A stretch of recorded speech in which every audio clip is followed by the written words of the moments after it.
Bom dia, pessoal. Nossa aula está sendo gravada.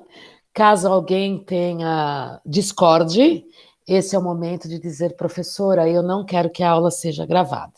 E aí eu posso interromper a gravação.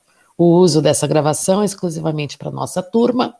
Vai ficar disponível, essa aula vai ficar disponível para nossa turma lá no Moodle. Alguém se opõe? Muito bem. Ananda, a palavra com você.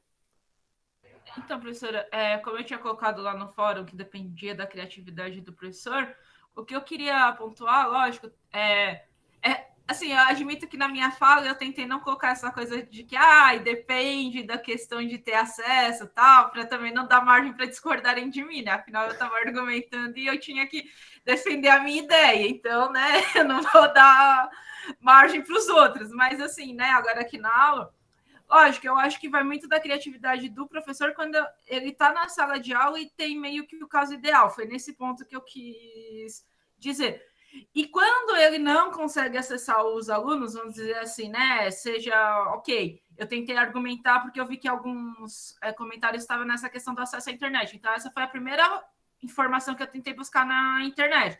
Então, realmente, lá no site do IBGE estava que 80% tinha acesso à internet, que desses 80%, quase 100% conseguia acessar o WhatsApp, enfim, né, esses aplicativos. Então, aí, pelo menos, eu sei que eu garanti 80% dessa margem de argumentação, que foi o que eu tentei trabalhar, enfim, para o WhatsApp, o que fosse que o professor fizesse. Um outro ponto que eu lembrei, eu lembro que eu tinha um tio, avô, que ele usava era, como que era que chamava? Era o Tele alguma coisa, que passava na cultura de manhã e ele acessava por meio de cartas. Eu lembro que nas bancas, meados de 2000 e pouco, ele comprava as apostilas, ele estudava em casa, ele assistia as videoaulas que era na TV Cultura. Isso, telecurso, isso, esse mesmo. E eu lembro que assim, ele era super ativo e ele não tinha acesso direto ao professor, assim. É isso que eu tô querendo dizer. Então, ele pegava as apostilas que ele comprava na banca de jornal, ele assistia na TV Cultura e ele acordava cedo mesmo. Eu achava isso Ah, super disciplinado, assim. E ele que era. exemplo de vida. Tipo assim, ele gostava de aprender. E aí eu lembro que, assim, né, os celulares estavam surgindo naquela época, enfim, ele mandava carta para os professores e os professores tiravam dúvida dele por meio de carta. Então, o que eu quero dizer assim, lógico, a gente quer pensar que, né, em 2021 a gente não precisasse fazer esse tipo de questão, mas que pensando que o objetivo máximo nosso ou do professor é atingir o seu espectador, é possível. Eu sei que é mais uma carga para o professor, além de tudo que já está passando até com a questão da pandemia de, né, não tem mais esse limite entre a sala de aula e a sua casa, mas ainda é possível. E pensar assim que eu não fui atrás dessa porcentagem, mas eu imagino, ou eu quero acreditar que pelo menos 50% dos lugares tem alguma estrutura familiar. Então, eu prefiro ver a circunstância de uma perspectiva do copo meio cheio, sabe? E de que é possível fazer a questão. E aquela porcentagem que não é abarcada, a gente possa trabalhar em outros mecanismos. Foi isso que, pelo menos, eu tentei defender ali no fórum. Legal. Pelo que eu estou vendo aqui, nós estamos bem balanceados entre discordo e concordo, né? Apesar de ter pessoas que não. Porque na turma da terça-feira, os alunos que vieram para a aula virtual e mesmo os que participaram do fórum eram tudo da parte do discordo. Tinha só uma pessoa do concordo, né? Deixa eu ver aqui. Yasmin, você leu os textos? Eu li sim, professora. Aí eu Liga tive a sua que. câmera, vai, Tá bom, liga. peraí. Eu tive que discordar, eu achei um pouquinho difícil. Olha que incrível. Justamente por tudo que a Nanda comentou, que boa parte da população tem acesso sim à internet. Mas mesmo assim, eu tentei fazer uma argumentação ressaltando esses pontos, porque afinal eu tinha que discordar. Mas eu participei só 2 vezes também. E eu queria comentar uma coisinha que é sobre outra disciplina, mas eu percebi que ela aplica essas metodologias ativas. E eu acho que boa parte dos alunos tem realmente dificuldade em trabalhar com essas metodologias, porque afinal a gente está acostumado com o professor dando a aula, o aluno sendo mais passivo, então você só absorvendo conteúdo, fazendo anotações e fazendo suas atividades. E nessa disciplina que eu estou cursando, os professores estão assim, passam um questionário, nada muito elaborado assim, só que é um pouquinho difícil você encontrar o material dessa disciplina na internet. Quando você encontra, normalmente acaba sendo em inglês, e a gente até conversou com o professor para ver se ele poderia dar mais uma forcinha, mas ele falou que acha mais interessante o aluno pesquisar e ir atrás do conteúdo para depois realizar as atividades, e só então ele passa mais alguma coisa para complementar o que a gente já fez. Uhum, uhum.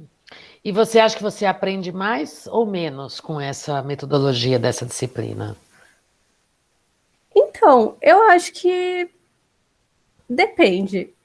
Como está sendo a primeira vez que eu estou tendo contato realmente com uma metodologia assim ativa, eu estou sentindo um pouco de dificuldade.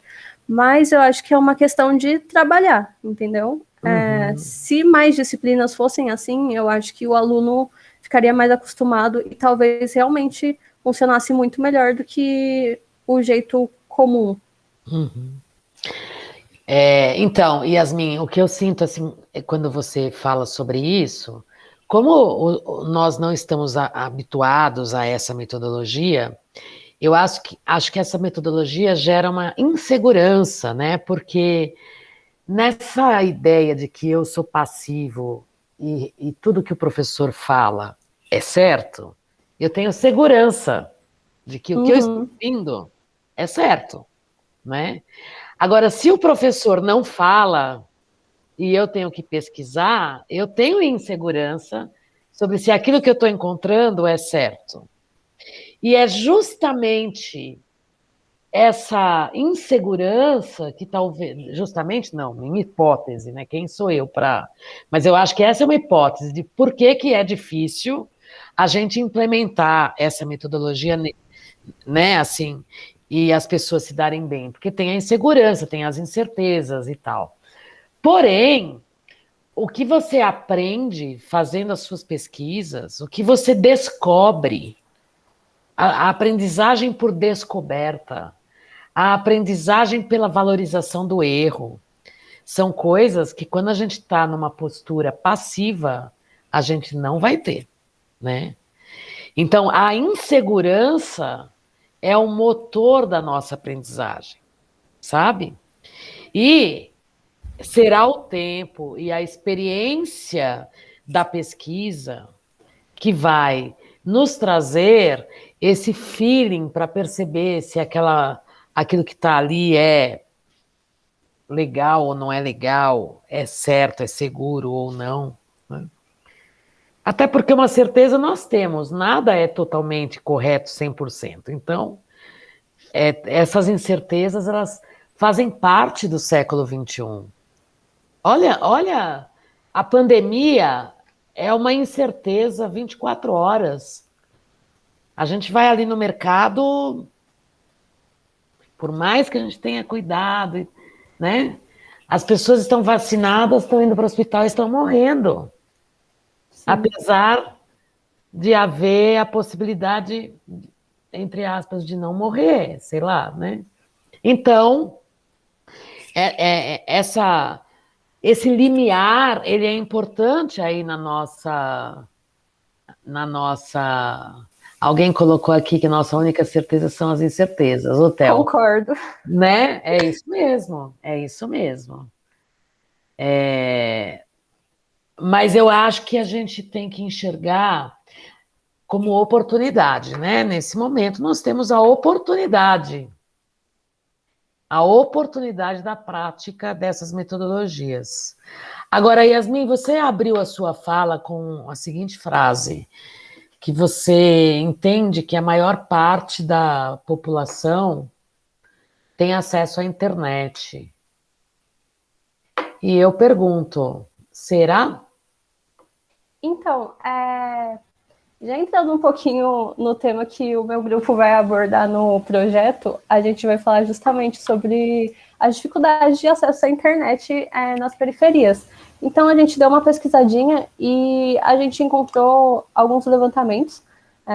Um que é, se não me engano, TIC nos domicílios, e é de 2019, então falava alguma coisa assim no sentido de que cerca de 30% dos domicílios não possuem acesso à internet, e que geralmente nas classes D e E, o meio mais utilizado para acessar a internet são os smartphones. E assim, claro que por esses dados, você entende que a maior parte da população realmente tem acesso à internet. Só que eu acho que é uma questão assim que precisa ser trabalhada, porque existe um problema, existe esse déficit, só que a gente às vezes não tem noção.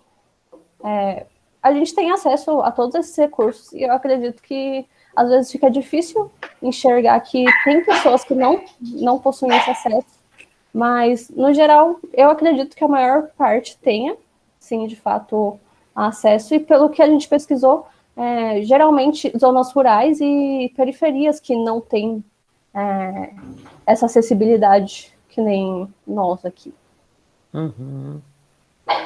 E que são os mais necessitados de educação. Né? Felipe, você compartilhou um arquivo aqui. Você quer falar sobre ele? Vocês conseguem me ouvir? Perfeitamente. Beleza.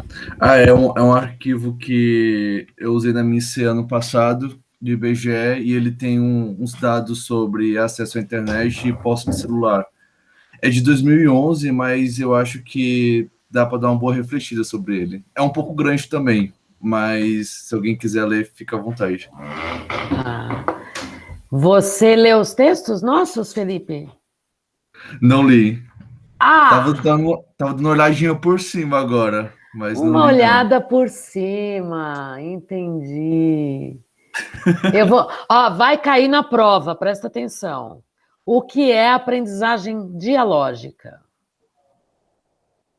Essa vai ser a pergunta da prova. Dialógica? Anotado. Quem saberia responder aqui na turma? É basicamente o que a gente está fazendo aqui, né? A gente estudou, tá levantando considerações e discutindo. Será? Guilherme, o que você acha? Eu acho que pega mais no ponto do professor instigar o aluno a discutir, sabe? Se comunicar com os colegas. Então, acho que cutucar assim o aluno para ele conseguir falar, acho que tem um ponto aí nessa metodologia dialógica. Interessante. Cutucar o aluno. Como é que eu vou cutucar o aluno aqui à distância? Tem um aplicativo, né, acho que o Messenger, né, do Facebook lá, você consegue cutucar a pessoa. Nossa, eu acho aquilo horrível, gente. Quando alguém me cutuca, eu tenho vontade de bloquear. Como assim me cutucar virtualmente, né? Quem mais pode acrescentar alguma coisa sobre aprendizagem dialógica? João Vitor, você está aí? Tô sim, professora. Você pode ligar sua câmera para eu te ver? Posso, claro. Eba! A gente tá se dividindo entre home office e estudos e tudo, às vezes tô só eu derrota. Também, relaxa. Tá todo mundo assim. Tranquilo. Você leu os textos? Não li, professora. To be honest, não li. Gente, como vocês vão se dar bem na minha disciplina sem ler os textos? A gente tenta, professora, nós estamos tentando. Por que você não leu? Porque a gente vai discutindo, às vezes, algumas coisas entre grupo ou não, uma coisa ou outra acaba passando, assim, honestamente, a gente tá tentando entender o conceito de todo esse remoto, que até hoje, quem disser que aprendeu, eu discordo, assim, eu acho que a gente não aprendeu ainda a operar o remoto perfeito, principalmente porque a maior parte de nós começou a tocar outras áreas da vida, então A gente trabalha bastante hoje, pelo menos eu acredito, assim, dos amigos próximos que eu tenho da faculdade, muita gente foi trabalhar muito, e aí a gente fica se dividindo entre o que dá para fazer agora e o que não dá, enfim, mas está indo. Eu acho que isso também faz parte da aprendizagem dialógica, a gente está aprendendo um pouco disso, tá, professor? Sei. Ô, João Vitor, mas é assim, se não ler os textos, vocês vão ter dificuldade de se aprofundar nos conceitos da disciplina, e vão fazer. E agora não é para o João Vitor, não, estou dando sermão para o João Vitor. Mas vocês vão realizar, primeiro, vão deixar de realizar atividade, né? Porque quando eu leio a participação de vocês lá no fórum, que vocês não citaram o texto, eu percebo que vocês não leram. E não vão aprender nada, vão sair daqui do jeito que entraram. Ninguém sai do jeito que entrou, mas enfim, né? Precisa fazer um esforço para ler. Alguém leu o texto?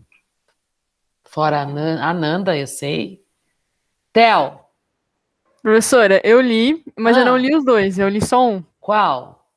Acho que foi o segundo, eu não lembro o nome dele. Era o que tava embaixo, o segundo.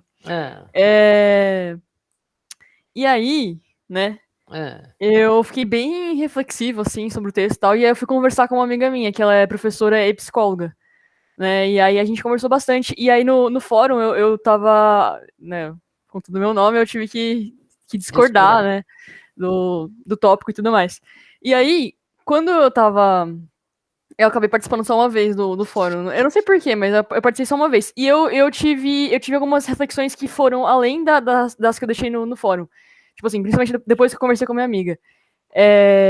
Né, porque assim, sobre a metodologia dialógica, né, o aprendizado dialógico, assim, no ensino remoto. O porquê, né, que eu discordo, tipo, tanto por ser uma atividade, quanto pela minha opinião pessoal, né? Primeiro, os tópicos que eu levantei no fórum foram: como que esse aluno vai ter acesso ao conteúdo? Ah, beleza, 80% dos brasileiros têm acesso à internet, mas os outros 20%, né? Fica alguma coisa muito... O ensino fica algo meio exclusivo, assim. 80% tem, mas e o resto? Né? Tipo, deixa de ser... O ensino deixa de ser algo meio que planificado. Aí acho que perde um pouco o sentido, né? Aí tá, beleza, vamos supor que todo mundo, um mundo meio utópico, todo mundo tem acesso à internet, ou ensino via rádio, enfim. Essa pessoa, né, o aluno, vai ter um espaço para conseguir estudar, né? Beleza, considerando ainda que tenha tudo isso, que tudo isso seja atendido. Como que o professor, ele vai conseguir assegurar que esse aluno está aprendendo, tipo, porque depende muito ele precisa ter uma autonomia muito grande, né, para operar nesse sistema, assim.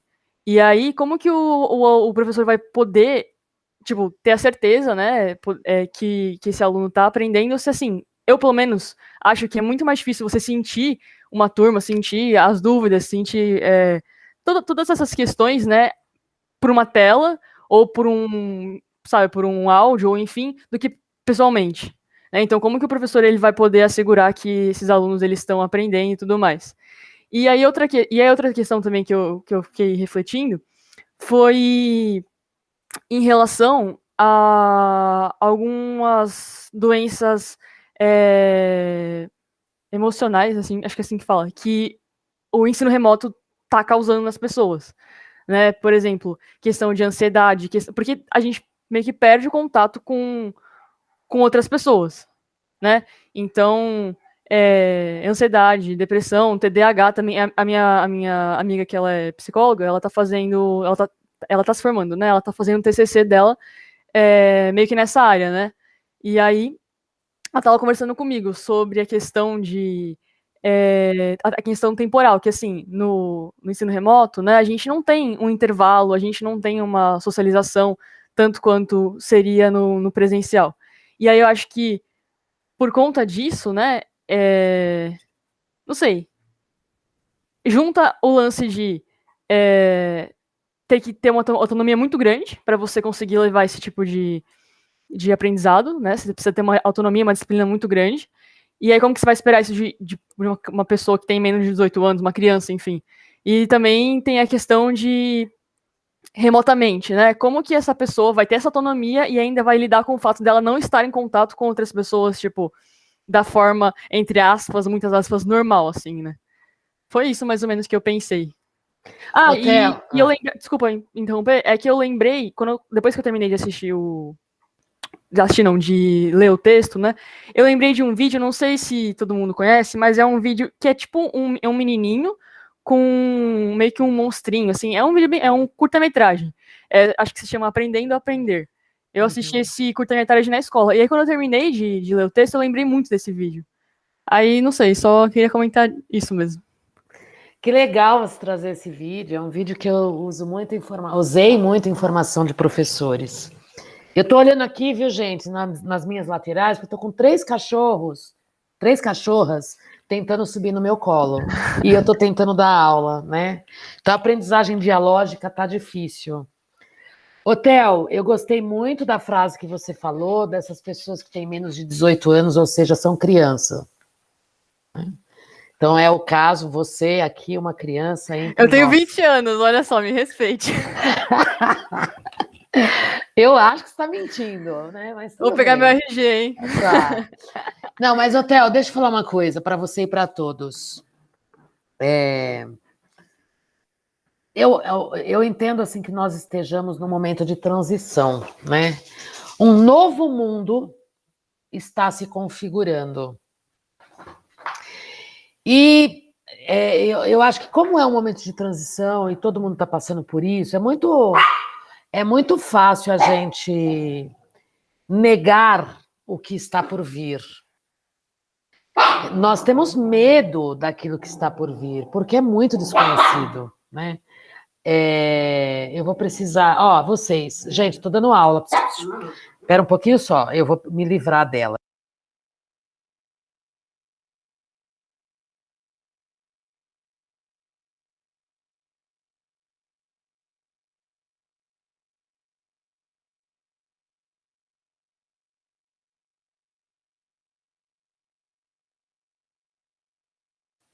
Esse novo mundo que se configura é um monte de bicho participando das aulas online, né?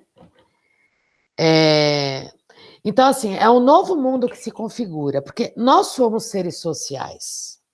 Nós precisamos estar em sociedade. O fato é que a nossa sociedade será outra. A gente vai para, no mínimo, 2 anos de isolamento. Isso significa que crianças passam para a adolescência no ensino remoto. Adolescentes, e agora falando sério, né, Theo? Passam para a vida adulta, como é o caso de vocês, da maior parte de vocês, né? Que tem aí seus 19, 20 anos, 21 anos, no ensino remoto, né? Alguns de vocês não tiveram a oportunidade de ter aula no campus. Não sei se nessa turma tem alguém aqui que é calouro, né? Assim, que não teve aula no campus ainda. Todo mundo teve. Eu tenho na turma de terça-feira pessoas que nunca foram para o campus, ingressaram na universidade no ensino remoto, né? E isso é um choque muito grande. E aí eu penso que, por isso que a leitura dos textos ela é importante, e essas leituras, pessoal, elas são avaliadas por meio das atividades que vocês entregam. Eu reconheço, agora é o momento do sermão, tá? Para quem não lê os textos. Eu consigo reconhecer no que vocês escrevem, tanto no fórum, como nas atividades, como no projeto, se vocês leram ou não leram os textos. Porque os textos, de alguma forma, eles já trazem uma crítica ao ensino presencial que a gente vinha tendo. E se a gente não conseguiu resolver aqueles problemas do presencial, e a gente está trazendo aqueles problemas para o ensino remoto, a gente está contribuindo ainda mais com a exclusão social. né? O João Vitor falou assim, a gente foi cuidar da nossa vida. A gente tem outras coisas para fazer, que não é fazer, em outras palavras, tá, João Vitor? Eu estou interpretando a sua fala. Não Sem estou... problema. Quer dizer, a minha prioridade não é a universidade. A minha prioridade é trabalhar e ganhar dinheiro porque eu preciso sustentar minha família, colaborar com o sustento. Ou a minha prioridade é jogar videogame porque eu preciso relaxar. Ou porque eu estou, como disse o Theo, entrando em depressão ou tendo crise de ansiedade. Então, minha prioridade não é estudar. Porque está muito difícil enfrentar essa realidade. Então, vejam, a gente tem uma realidade muito difícil de ser enfrentada. A gente precisa rever. A gente tem novas perguntas. Como diria o Paulo Freire, não dá para responder a novas perguntas da maneira como a gente respondia as velhas perguntas. As perguntas são novas, a gente tem que responder de outra forma, né? Então, são questões aí que essa conversa com a psicóloga aí que o Theo teve, eu tenho algumas hipóteses sobre isso, né? Eu acho que a propensão a ter crise de ansiedade, a propensão à depressão, não acho que o ensino remoto causou isso, né? Porque eu acho que ele potencializou, mas a propensão já existia, né? Mas isso é uma hipótese, não é minha área de estudo, de trabalho, nem nada. Então, é só... Agora eu falei meio papo de bar, né? Mas eu acho que eu questionaria, entendeu, Theo? Eu estou trazendo assim, com papo de bar, são questionamentos que eu faria para quem está aí na psicologia, porque eu acho que são questões que também estão sendo colocadas para a psicologia, para a psiquiatria, né? Que no caso da depressão está muito relacionado, está mais relacionado à psiquiatria do que à psicologia, enfim, né? Então, a gente tem que refazer as perguntas e reformular as respostas, né? Então, essa é uma questão aí importante. Ô, Ana Carolina, Oi, tudo bem? professora. Você leu os textos? Eu vou ser sincera, eu li metade de cada um. Eu não Olha que terminei nenhum dos incrível! dois. Porque eu falei, eu não vou ler só um e eu não vou ler só o outro. Aí eu li metade, mas eu não terminei nenhum dos dois, se eu for sincera.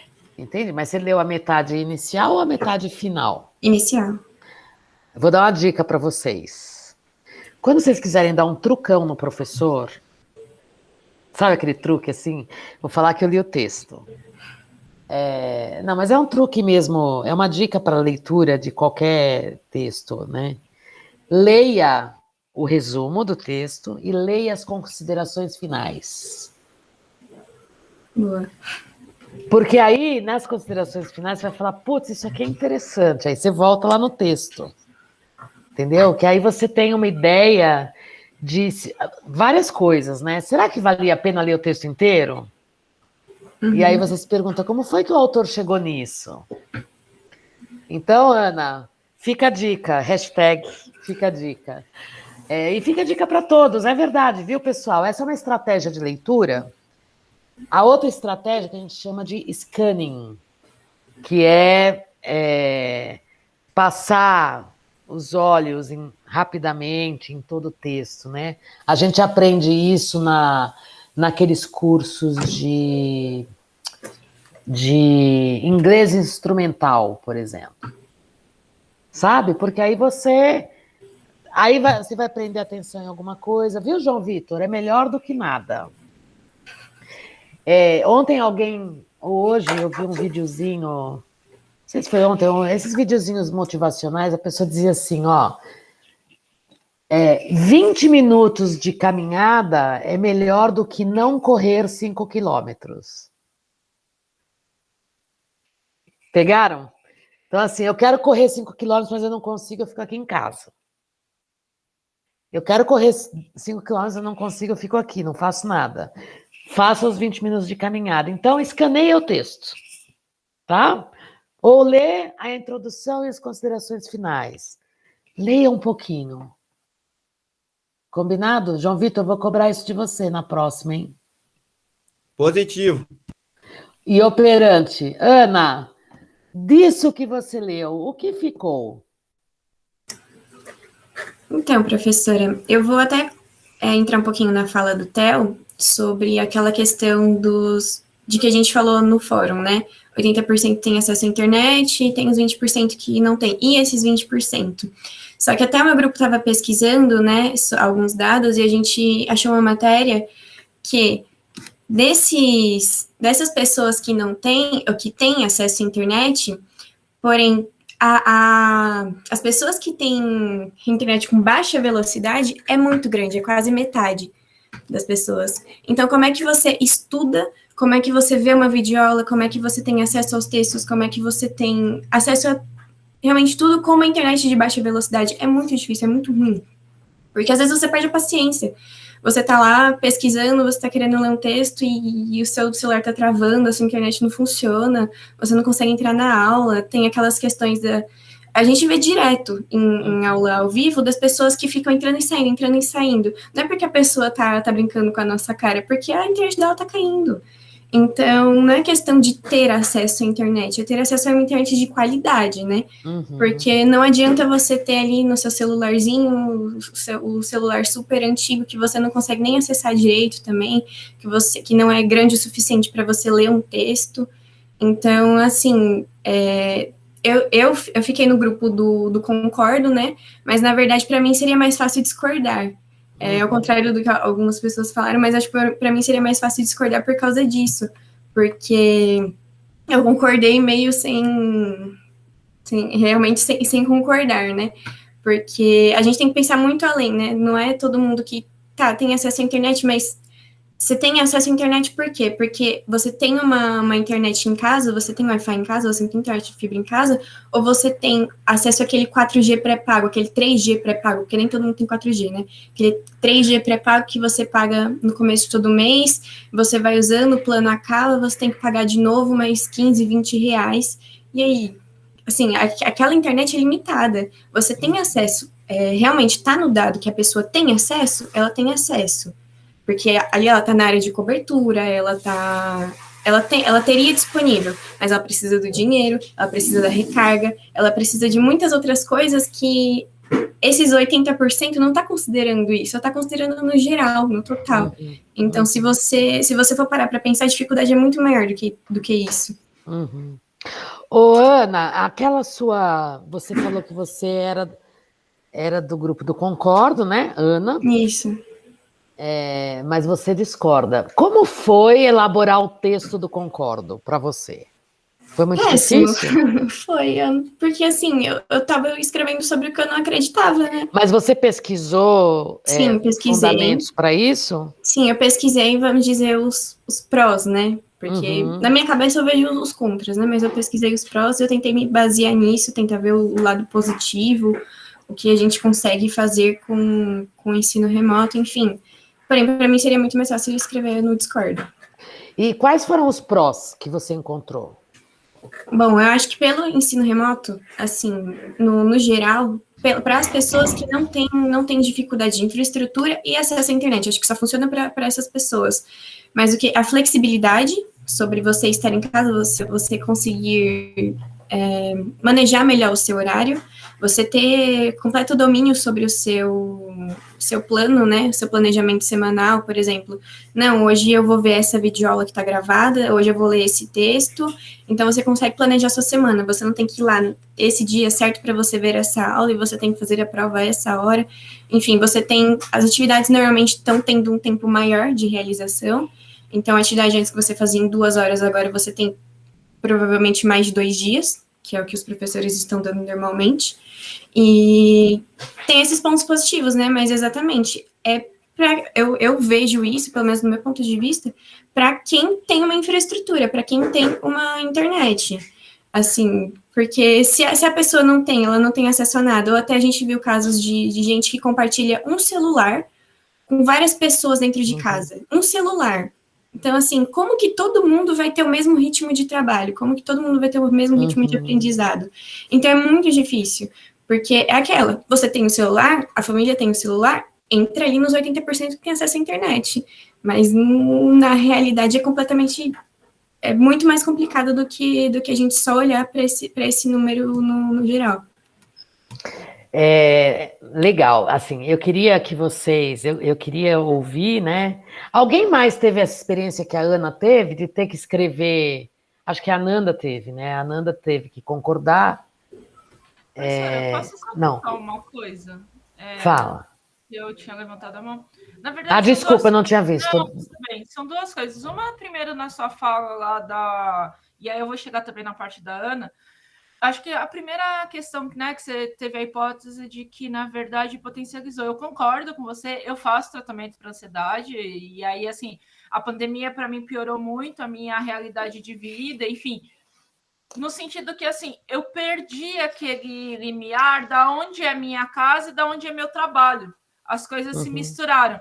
E aí, a pressão e aí eu vou concordar um pouco com o João Vitor na fala dele, do tipo assim, aqui em casa, realmente, o meu tio ficou desempregado, e aí, por exemplo, você precisa trabalhar para ajudar na renda, mas aí você também está preocupado que você precisa se formar, e aí você está preocupado que tudo está muito mais caro, e aí o seu salário não acompanha essa inflação exacerbada.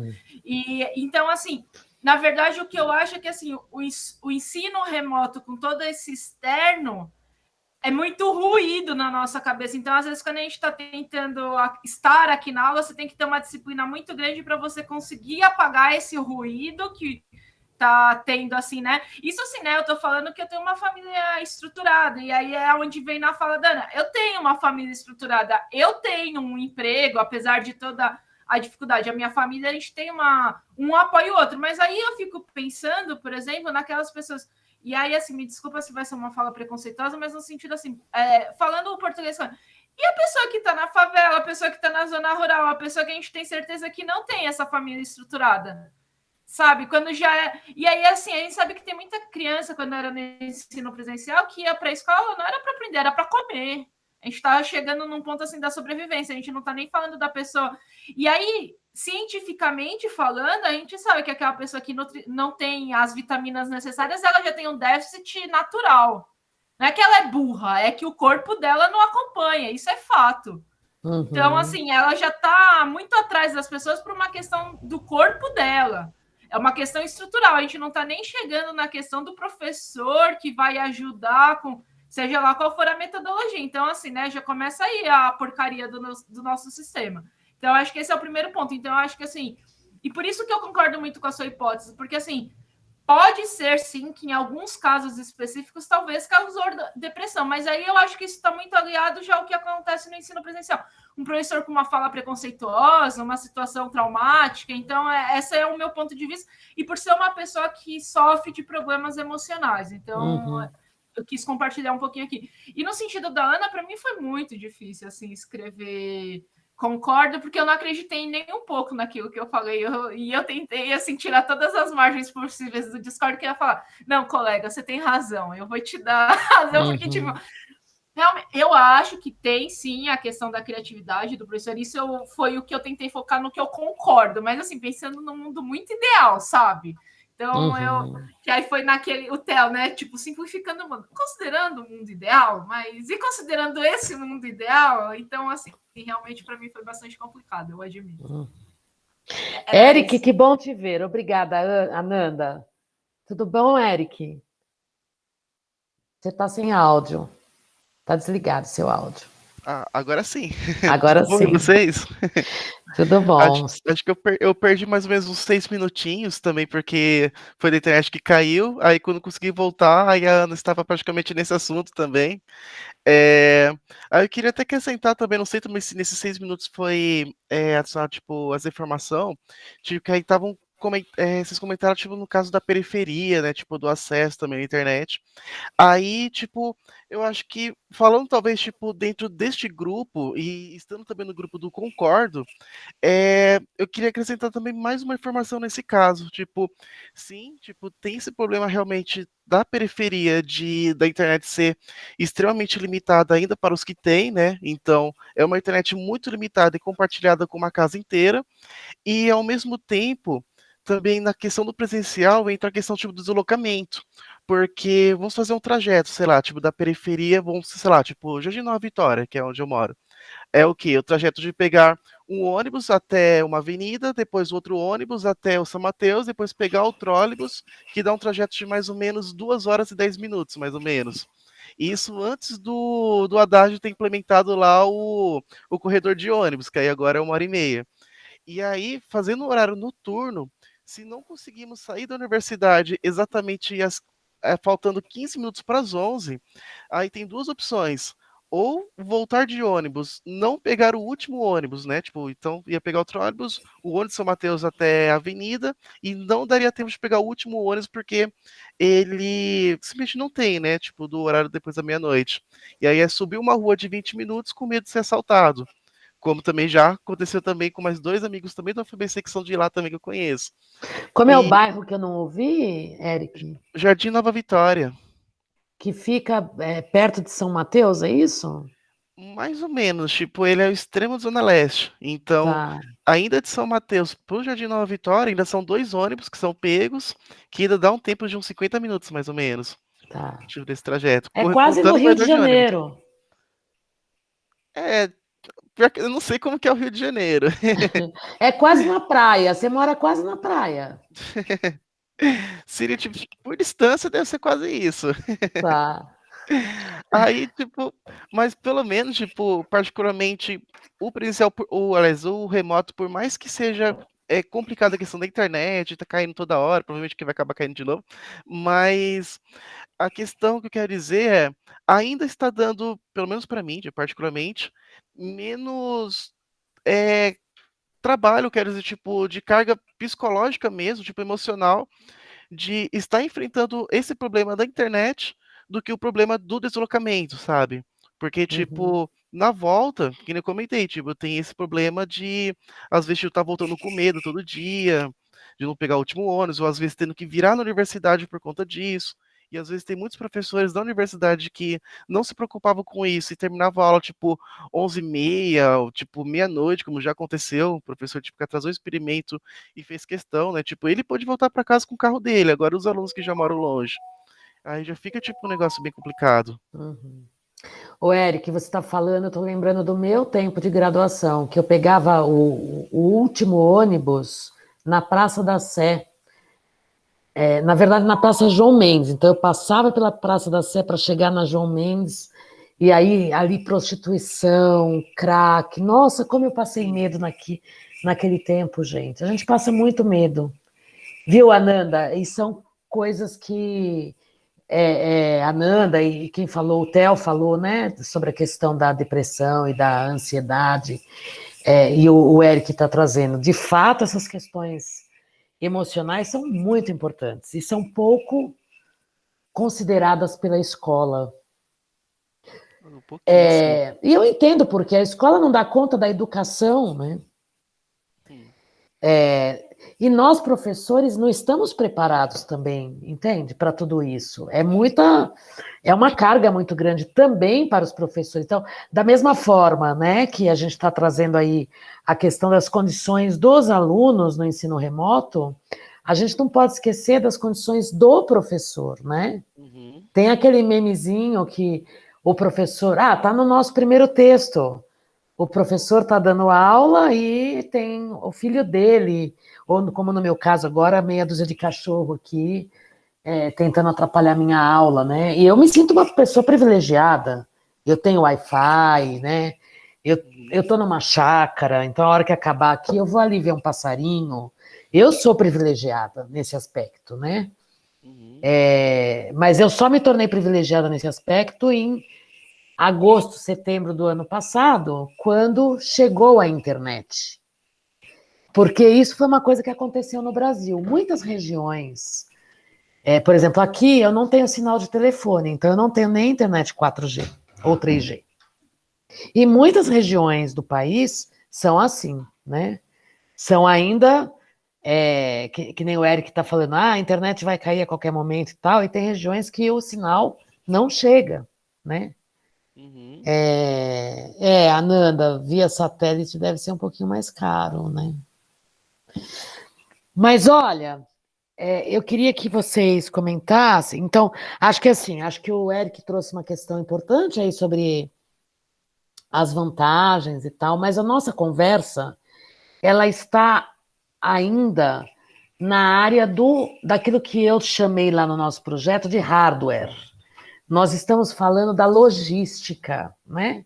A logística de entrega da educação. Mas vamos pensar na questão software. E para pensar na questão software, a gente tem que pensar no mundo ideal, considerando o mundo ideal, que todo mundo tenha acesso à internet de boa qualidade, computador, celular, banda larga. Pensando nesse mundo ideal, aí vem a minha pergunta para vocês. Como o ensino remoto deve acontecer? Como é que deve ser uma aula, considerando que a logística é ideal, pedagogicamente, como deve ser uma aula? Quem pode responder? Juan, você está por aí?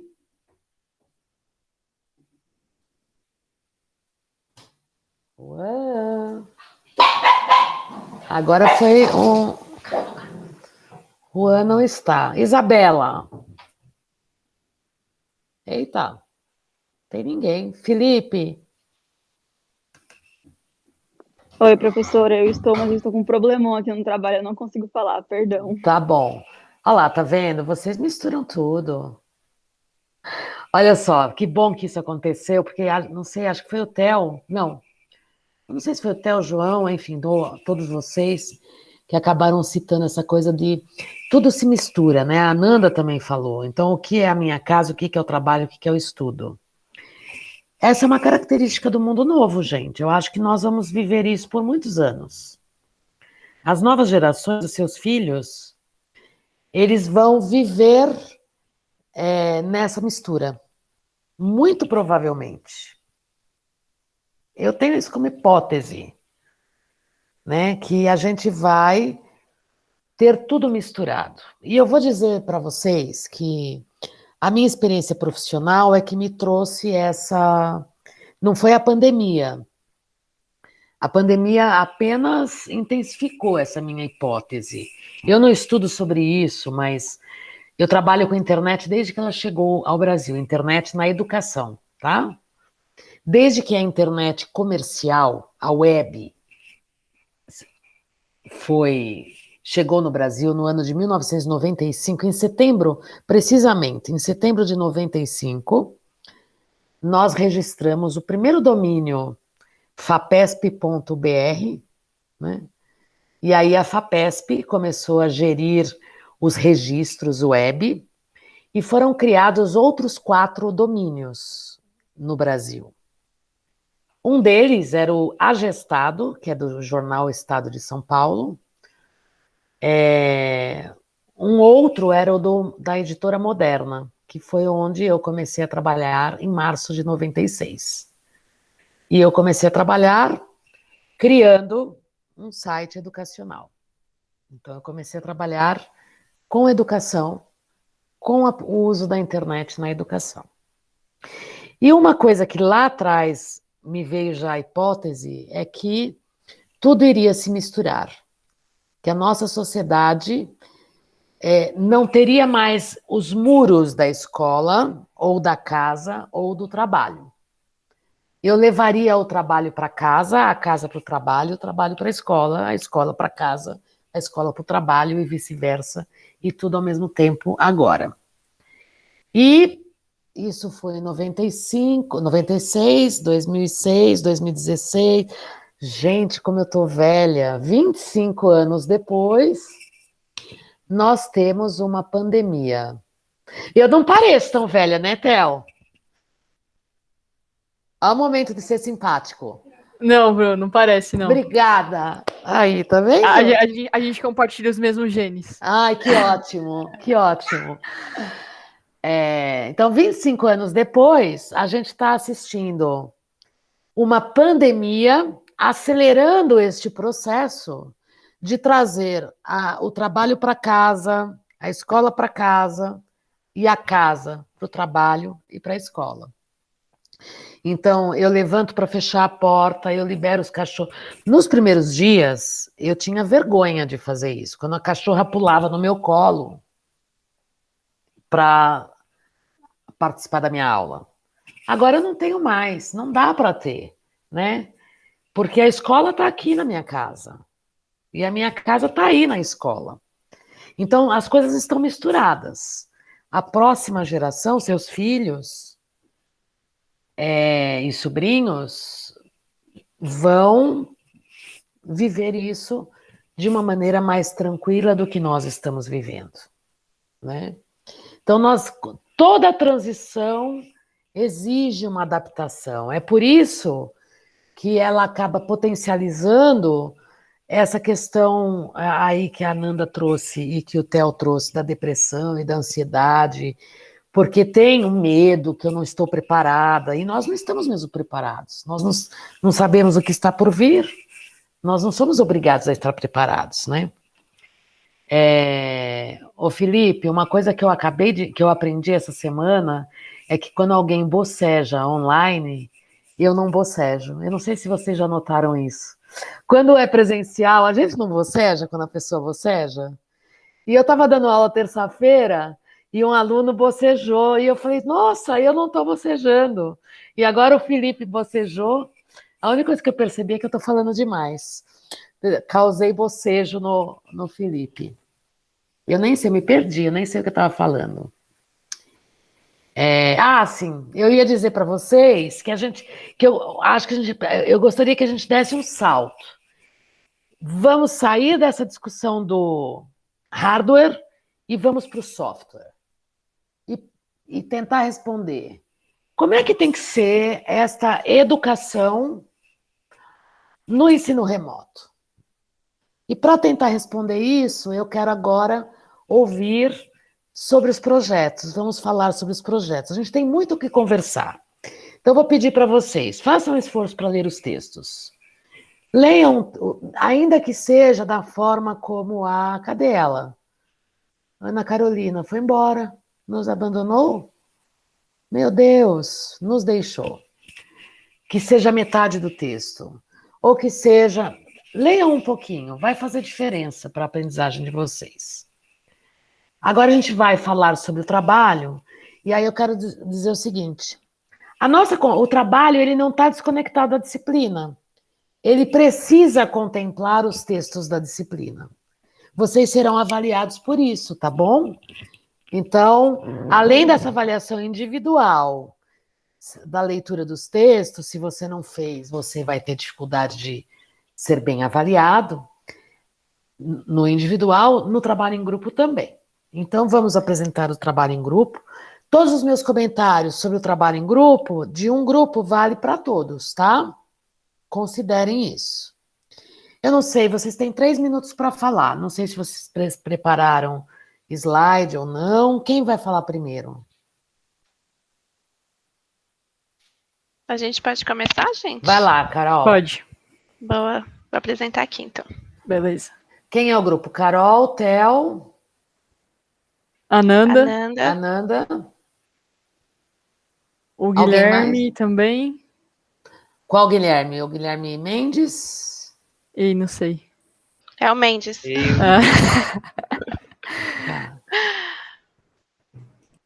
Boa. Aqui estão todos os integrantes, então é a Ananda, o Bruno, que acho que não tá, né? O Guilherme Mendes, eu, o Pedro e o Theo. Tá. Theo? Então, a gente pensou, né, em relação à realidade brasileira, né, agora na pandemia, em que no final do ano passado, né, ou seja, algum tempo depois que já havia começado a pandemia, né, o ensino remoto já havia sido iniciado, quase 1,5 milhão de crianças, né, ainda não estavam frequentando a escola, simplesmente estavam estagnadas ali, né? Uhum. E aí, esses outros 3,7 milhões estavam matriculados na escola estavam tendo algumas dificuldades para estudar em casa, né? Seja por acesso à internet ou falta de espaço, e enfim. Aí pode passar. Então, aí a gente trouxe aqui uma fala, né, de uns pesquisadores que disseram assim, que a quase totalidade dos estados do Brasil, né, decidiram pela transmissão das aulas via internet. Mas apenas 15%, né, dos estados conseguiram distribuir dispositivos e para ter esse acesso, né, às aulas, e 10%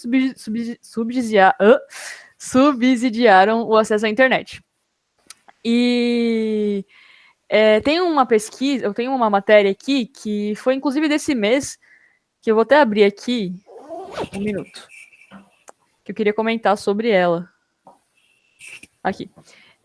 Que é assim, um exemplo, mas eu acredito que seja assim, a realidade de muitos, né?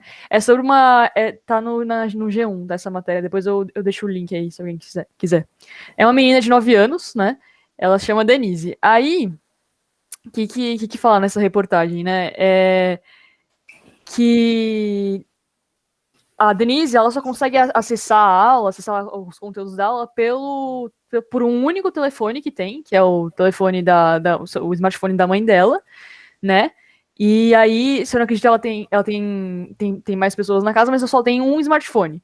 E aí a mãe dela disse assim, né, que ela cogitou comprar um telefone para Denise conseguir estudar e tal, só que a mãe da Denise recebe só um salário mínimo. E aí como que ela vai comprar um celular, pagar conta, pagar luz, comprar comida, enfim. E eu acho que assim, esse é um exemplo da realidade de muita gente, muita gente, né? A gente conversou bastante sobre isso, né? Foi algo que foi levantado várias vezes aqui, né, nas nossas discussões. E aí, mesmo assim, né, pensando ainda nessa problematização, ainda que a gente tenha um só celular dentro de casa, né? Como que a gente pode manejar esse um celular? Vamos supor que a internet, considerando uma internet não tão boa, né? Enfim, como que a gente pode fazer o manejo de uma internet não tão boa, de um celular só, e juntar tudo isso e ainda conseguir fazer com que a criança, o adolescente, enfim, tenha acesso à aula, enfim, ao aprendizado. Aí eu passo a palavra para a Carolina. Boa. Então, pensando nisso, a gente pensou em como fazer essa inclusão, principalmente de crianças que possuem uma internet assim muito baixa, ou se não, que não tem internet, sabe, tem pouco acesso aos dispositivos e a tudo. E aí eu dei até um exemplo para o grupo, né, quando a gente estava discutindo, que eu moro no Heliópolis, e aqui, por exemplo, não entram as provedoras de internet. Então, Vivo, Net, TIM, não sei mais quais tem, não entra aqui. Acho que muito por conta de gato, né, que era comum há um tempo atrás, ainda é comum, mas não tanto. Então, eles não entram nem nas proximidades. E aí, ou você consegue, e aí depende da região também, um provedor local de internet, que é o meu caso, mas muitos lugares não têm acesso, ou você vive só com os dados móveis, que a gente até discutiu isso já na aula de hoje, você vive só com os dados móveis que tem ali, e já era, só que é caro, né, então às vezes você tem um plano de 1,5 GB, e aí, sei lá, isso não dá nem para assistir as aulas de uma semana, sabe? Então, pensando nisso, a nossa proposta de solução foi fazer aulas, então, tanto conteúdo curricular como talvez extracurricular por meio do WhatsApp. Então, enviar um podcast, enviar um áudio, e aí aqui eu mapeei mais as soluções, assim, os benefícios do hardware, né, professora, como você estava falando. Então, a gente tem um baixo gasto de dados móveis, então é mais fácil da gente conseguir acessar esse material, né, não precisa de tanta internet, e também tem a questão do dispositivo em si. Então, a gente gasta pouca memória, quando é áudio, vídeo, gasta muita memória, né, então tem muita gente que tem um celular, mas o celular não tem memória, ou não roda muitos aplicativos, o WhatsApp também roda na maioria dos dispositivos, até mesmo os mais básicos, e a maioria da população, eu estava até pesquisando, e aí eu vi que 90 e poucos % da população que tem acesso ao celular, acesso à internet, já tem o WhatsApp, já usa o WhatsApp, então a gente tem também essa facilidade que é que as pessoas têm proximidade com a ferramenta, sabe utilizar, a gente consegue fazer grupos, e depois que a gente faz o download, o acesso offline é possível, então a gente até, tipo, por exemplo, a rádio, que poderia ser uma solução para esse mesmo problema, né? A gente não tem acesso offline. Então, escutou ali na rádio, eu fiz as minhas anotações, mas às vezes eu não entendi um negócio direito, ou eu queria manter aquilo registrado, aí é muito difícil, assim, sei lá, ter que gravar o áudio da rádio, nem sei como faz isso, assim, falando em mim mesma, né? E aí também tem a questão de ser uma coisa única, né? Então, o professor gravaria uma aula e ele teria mais tempo hábil para tirar possíveis dúvidas, fazer dinâmicas, se reunir com o grupo. E aí a gente pensou mais nisso, por enquanto, tá bem básico. E aí é isso, alguém do grupo quer complementar? Acho que só queria falar uma coisa rapidinho, Ananda, eu vi que você ia falar, mas a gente tinha pensado mais, acho que na parte do hardware mesmo, né, e agora acho que depois, assim, dos comentários que a professora realizou, assim, né, acho que a gente tem que se voltar um pouco para a parte do software mesmo, né? Se preocupar, beleza, a gente resolveu o problema do hardware, né? Mas e aí, como que esse professor vai preparar essa aula? Como que vai ser essa aula? Né? Vai ser slide em PDF, o áudio, vai ser autoexplicativo, né? A criança vai ouvir esse áudio, vai entender, né? A criança vai conseguir ler, enfim. A gente tem que pensar mais nisso, né? Só compartilhando. Já te passo a palavra, peraí, Ananda. Theo, você matou a charada, tá? Nesse desafio aqui, eu vou comentar já sobre essa questão do hardware que vocês estão propondo, mas fora o hardware, o mais importante para o curso de licenciatura é pensar o software, né? Porque o hardware, ele vai depender um pouco das políticas públicas e tal.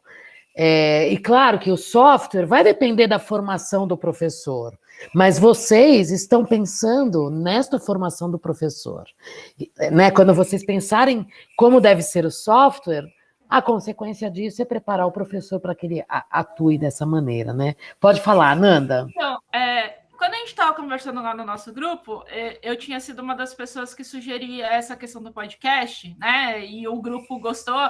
Na verdade, a gente já tinha conversado isso na primeira aula e foi uma coisa que o grupo em si aderiu, achou que é um desafio que a gente queria junto, né, trabalhar. Na verdade, eu compartilhei essa ideia porque eu tive uma experiência na UFABC de um professor que fez assim. E eu achei muito legal, depois eu não consegui continuar na matéria, não foi pela parte do professor, mas o que ele fez? Ele fez um grupo, e isso foi logo no começo da pandemia, não foi nem depois nos outros quadrimestres subsequentes.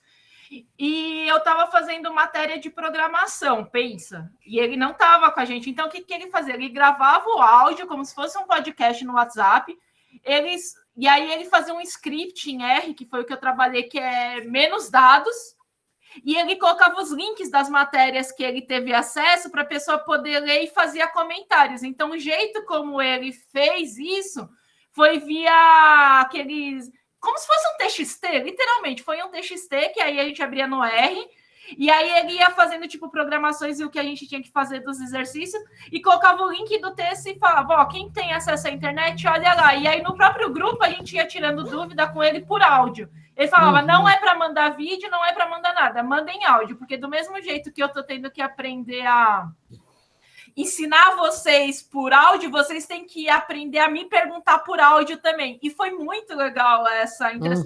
Lógico, a gente estava com, sei lá, a turma quando é de pós 15 alunos no máximo, 20. Normalmente o pessoal é mais disciplinado, mais interessado, então a gente tem um mundozinho mais ideal lá, todo mundo tem um acesso à internet.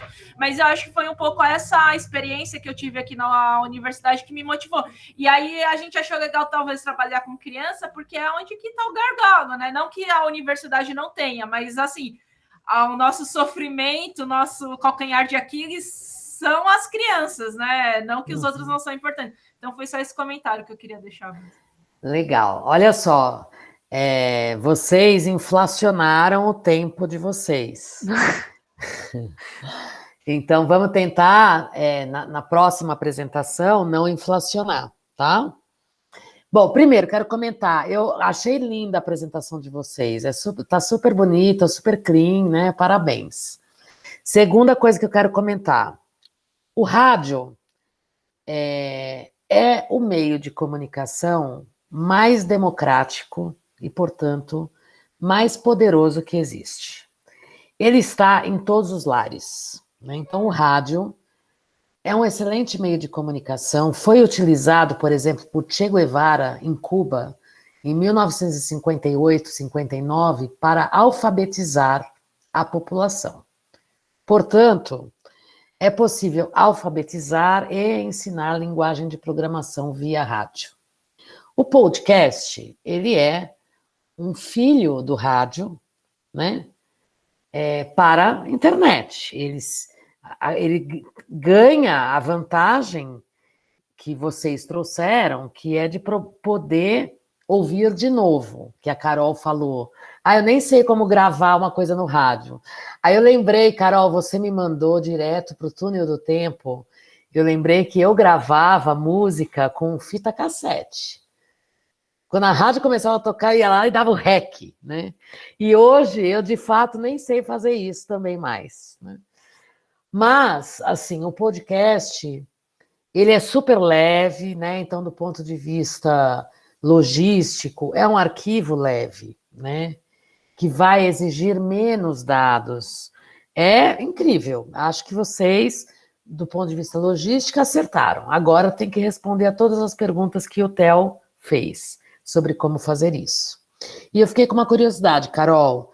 Você falou, aqui não entra net, não entra Vivo, tem que ser um provedor. Quem é o provedor, no seu caso aí? O meu é o moço do quarteirão do lado, que se chama Connect, mas aí eu nem sei como é que funciona. Eu sei que tem alguns lugares, então, tipo, esse moço da Connect, ele funciona, acho que em umas 5 quadras daqui da minha região.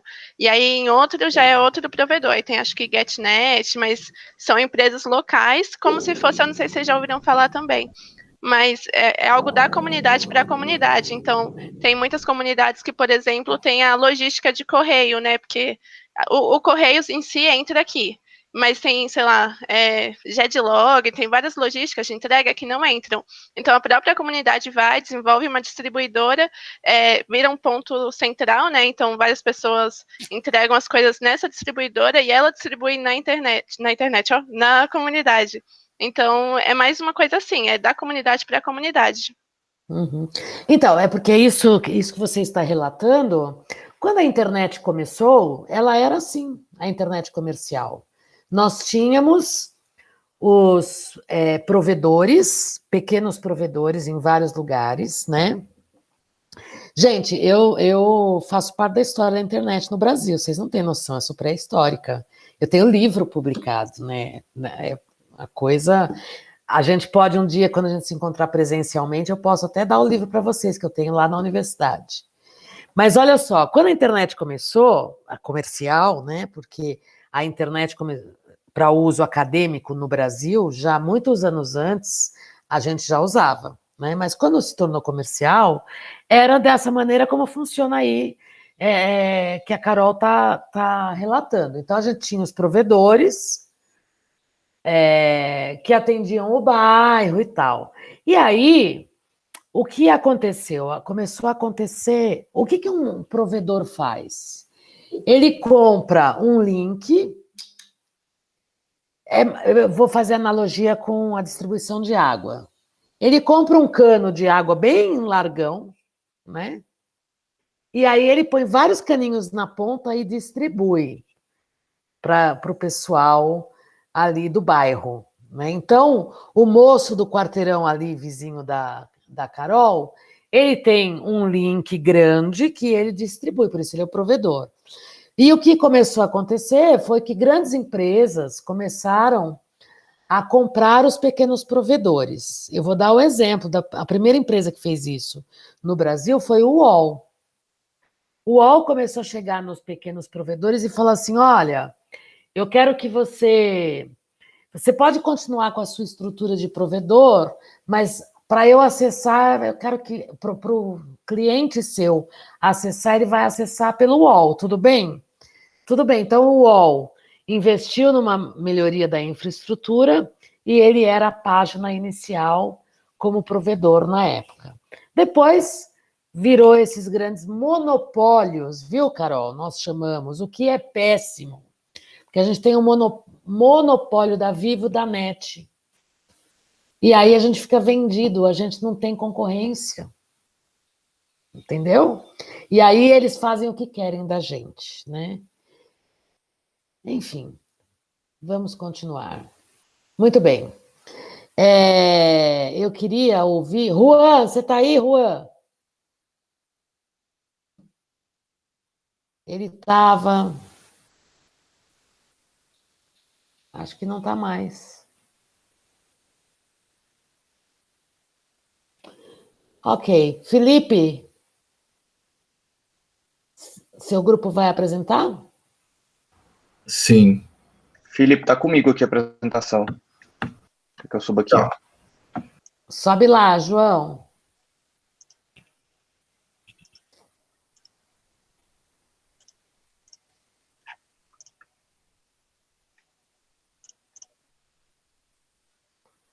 Então é o Felipe, Isabela, João e Martim. Isso. Tá bom. Professor, a gente usou... Eu posso introduzir aqui, tá? Vou tentar ser breve, me manter ali dentro do tempo que a gente tem. A gente usou uma abordagem bem contextualizada para atacar o tema, então a gente escolheu um problema específico e uma circunstância específica e a gente tentou propor uma solução ou uma melhoria dentro desse cenário usando um processo de aprendizagem ou a modificação de um processo tradicional de aprendizagem. Então a gente veio abordando o contexto do ensino de química, foi um contexto levantado pelo grupo. Um dos integrantes do grupo tinha forte contato em relação com essa circunstância, e ele levantou que o ensino de química talvez pudesse ser um desafio grande para ser atacado, uma vez que a gente olhou para o maior exame que acontece, que todo mundo aqui passou, que é o exame do Enem, e a gente vê uma defasagem ali frente aos outros tipos de aprendizado. Ou seja, olhando para isso, a gente entendeu o seguinte: por mais que todas as disciplinas estejam sendo ensinadas, por algum motivo essa não está sendo ensinada da forma como ela deveria, talvez. Porque ela está sendo dada, mas o aluno do outro lado não está conseguindo receber essa informação e reter esse conhecimento. Ele pode estar retendo ali por 15 dias, 10 dias, faz a prova, esquece. Então a gente entendeu que o processo de aprendizagem mesmo não está funcionando. Está funcionando aquele processo de estocagem ali, que principalmente foi atacado nos vídeos lá, né? E também que é comentado em um dos vídeos lá dentro do portal, que é o processo de você ver a informação, retém essa informação por um curtíssimo espaço de tempo e depois a esquece ou a deixa de lado. Então a gente decidiu atacar este contexto, esse é o cenário em que a gente observou, e a partir dessa ótica, dentro do processo de aprendizagem, a gente propôs, então é uma proposta de solução, o uso de jogos para modificar o processo de ensino-aprendizagem.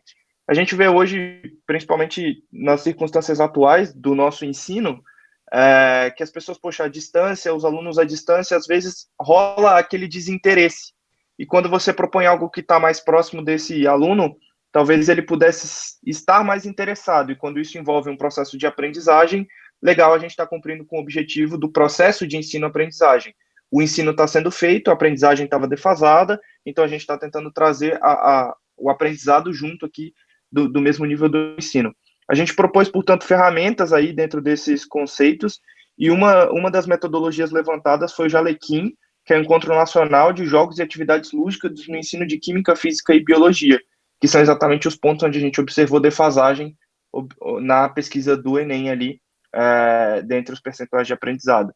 Então, a gente espera com isso que o aluno, uma vez envolvido, que ele consiga usar essa camada lúdica, os jogos, portanto, para verificar se ele consegue aprender e, enfim, a gente tentar chegar num resultado melhor a partir disso. Eu, particularmente, já tive experiência com isso, onde eu estudava, aconteceu em certo momento de alguns professores se juntarem e aplicarem o processo mais lúdico com jogos, exatamente, para tentar melhorar a abstração, principalmente o foco dos alunos. Você sentar numa aula e ver o professor escrever 50 equações químicas e depois mudar tudo e você ir para a educação física não ajuda em nada. Honestamente, você fica lá olhando de bobo, anota metade no caderno, outra metade você esquece. Então, quando a gente ia jogar com isso, eu falava, legal, e agora? Poxa, tá valendo não sei o que lá pontos, tá valendo alguma coisa. A pessoa naturalmente se envolve, ela consegue ficar focada, você prende a atenção desse aluno. Então, a gente usou disso, a gente se valeu disso para fazer essa proposta. Foi a nossa primeira abordagem até então. Tá bem? Legal. Legal. João, então vamos lá. Eu acho que está faltando uma parte anterior aí, está faltando assim, vocês vão precisar se dedicar, né? Uhum. Que é pensar como, qual é o desafio para a inclusão social das pessoas no ensino remoto? Perfeito. Porque, assim, o uso de jogos na educação, eu sou super a favor, acho super legal, desenvolvo jogos aqui na universidade para a educação, tá? Então, eu quero só que você, primeiro, saiba disso, porque fica parecendo, ah, professor é contra jogos. Não, eu sou super a favor.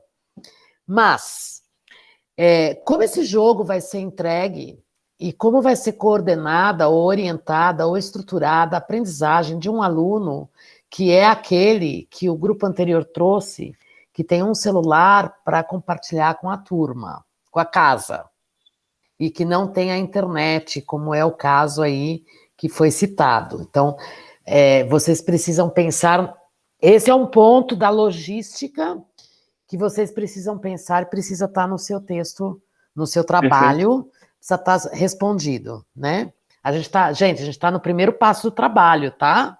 Então, eu estou fazendo esses questionamentos porque vocês vão precisar considerar tudo isso.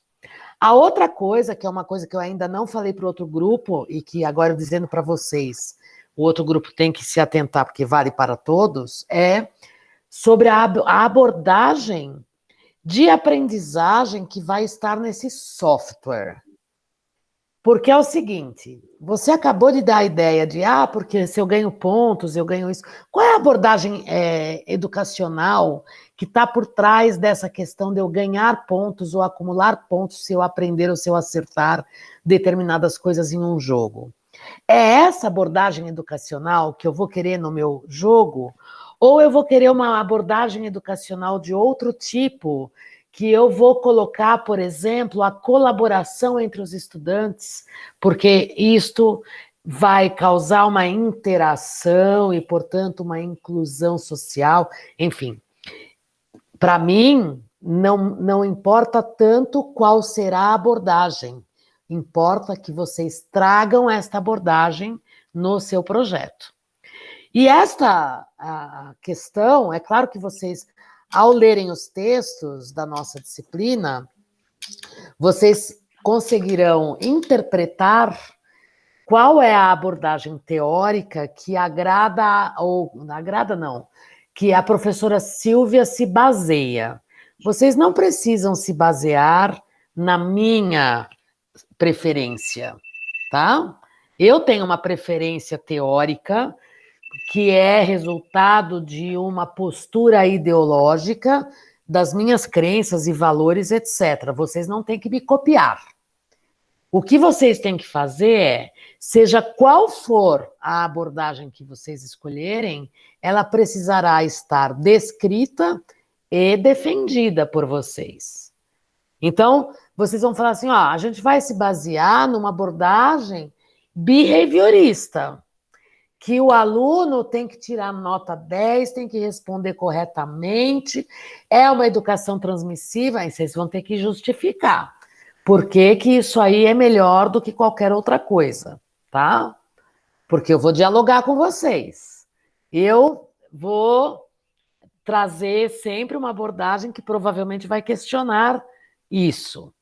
Não tem nenhum problema, eu não vou avaliar vocês porque vocês escolheram a minha abordagem. Eu vou avaliar vocês porque vocês souberam defender a abordagem escolhida. Seja ela a da minha preferência ou não, tá? Também não é porque vocês escolheram um ensino centrado no aluno, aprendizagem colaborativa, metodologias ativas, aprendizagem dialógica, vocês podem escolher tudo isso, que é o que eu compartilho. Mas se não estiver bem fundamentado, vocês também não serão bem avaliados. Entenderam o que eu estou dizendo a vocês? Tô perguntando para todos, tá? Perfeito. Tá perfeito isso aí. Então, olha só, o foco da nossa disciplina vai ser o desafio de aplicação das TICs no ensino remoto em tempos de pandemia. Este é o foco.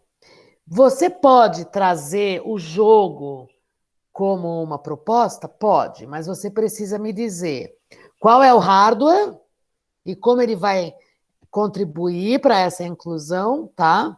E qual é o software, ok? Perfeito. A gente começou o trabalho por uma abordagem mais metodológica, então o que a gente ia abordar primeiro, e agora potencialmente a gente avança então para essas duas definições aí de como fazer e como entregar, né? Como participar. E, Perfeito. João, vamos aproveitar. Como você não leu os textos, os nossos textos eles vão precisar aparecer no seu trabalho escrito. Tá? Então, porque é o que vai dar uma fundamentação teórica para o seu trabalho. Quer dizer, vai abrir, né? Não é só isso. Vocês têm que trazer pesquisas de outros textos, vai ter uma etapa lá para isso. Tá bom? Então, Perfeito. não deixem de ler os textos. Legal. Quem é o próximo que quer apresentar? Eric, você está aí? Yasmin, Tarek. Opa. Pode ser, professora. Não sei se o Eric quer apresentar. Não, para falar a verdade, eu não tenho nem grupo, para ter uma ideia. Eric, você está atrasado. Por que você não tem grupo? Estou atrasadíssimo, porque, tipo, o único contato que eu tive lá foi aquele fórum lá do Quem Sou Eu. E aí, como eu não sabia, tipo, se tinha mais alguma comunicação também com o grupo, ou mais com a sala em si como um todo, aí eu não sabia, tipo, com que contatar, e com que contatei, tipo, já tinham grupos formados, aí chegou no final, acabei ficando sem. Então vamos lá. O que você deve fazer é entrar em contato com as pessoas e se comunicar com elas. Olha lá o Felipe dizendo que tem um WhatsApp que vocês criaram. Tá? Então, isso depende de você se movimentar. Pega aí o contato do WhatsApp, se comunica, se mobiliza para ingressar num grupo, tá bom? Mas ainda dá tempo então, professora? Que o meu medo era esse, tipo, de... Eu sei que posso ser prejudicado com nota mesmo, mas não tem problema, foi falha minha. Mas o meu medo é de não conseguir, tipo, entrar mais num grupo em si. Dá tempo, porque nós estamos hoje na primeira etapa do trabalho. Então, você vai conseguir entrar e contribuir. Você hoje está assistindo as apresentações, inclusive, né? E ao assistir as apresentações, você já pode se preparar para ajudar os grupos aí. A Carol compartilhou aí o link para o grupo do WhatsApp. Tá ótimo. Tipo, Tá? eu descobri esse tipo desse grupo praticamente foi ontem mesmo. Aí eu tô meio perdido, mas vou dar uma olhada lá e Você vou está ver. acessando o Moodle pelo celular ou pelo computador? Eu tô alternando. Porque a orientação da formação de grupo está lá na primeira aula. Esse eu vi lá, que aí tive que colocar lá no Quem Sou Eu, né? Aí eu já fiz a apresentação lá também. Aí você se apresentou e cruzou os braços e ficou quietinho. Não, eu cheguei a mandar mensagem. Inclusive mandei, acho que Ninguém foi te pro Tarek. respondeu. Só que aí mandei pro menino, não respondeu, mandei pro Tarek que já tava com o grupo cheio. E aí eu descobri o grupo, e aí eu ainda não mandei, tipo, a mensagem geral, porque também não sabia se ainda dava tempo. Dá Então, tempo. agora eu vou fazer isso lá, tipo, Atrasado, agora, mas agora. você vai poder contribuir. Por isso que hoje essa aula de apresentação, para quem está aí meio perdidão, conseguir se encontrar, tá bom? Não, tá ótimo. Obrigado, professora. Legal. Yasmin, você quer apresentar? Apresente, sim. Quem é seu grupo? Peraí que eu vou compartilhar aqui os slides, tá bom, professora? Tá bom.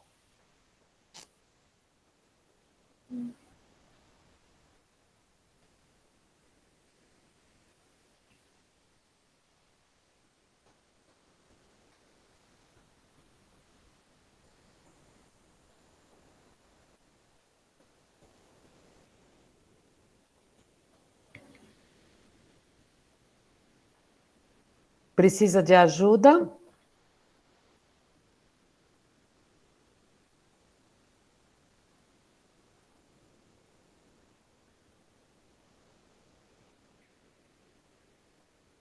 Tá aparecendo minha tela? Ela tá carregando não, aqui Yasmin. os slides. Apareceu? Não. Não? Não. Peraí, vou tentar de novo.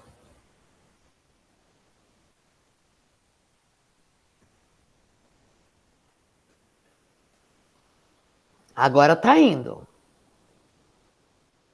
Tá? Estamos esperando.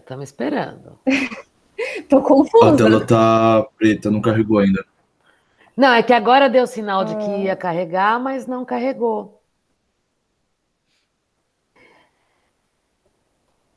Quer me mandar por e-mail e eu compartilho? Ou quer tentar mais uma vez? Vou tentar mais uma vez aqui, senão eu mando para a senhora, tá bom? Tá bom.